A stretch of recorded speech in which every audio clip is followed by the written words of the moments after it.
Flushing your outboard with fresh water before storage is really important. In this video, I'll show you how I do it, based on advice from the dealer where I bought my boat and engine. First, remove the flush valve on the side of the engine, just like you see in the video. Attach a garden hose using the correct connector.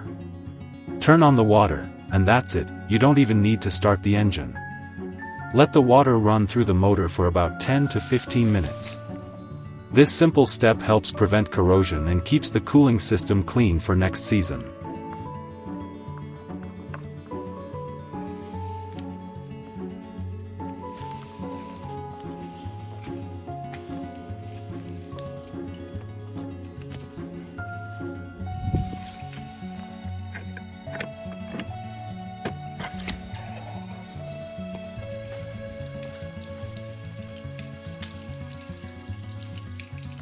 เชื่อวิธีสำคัญ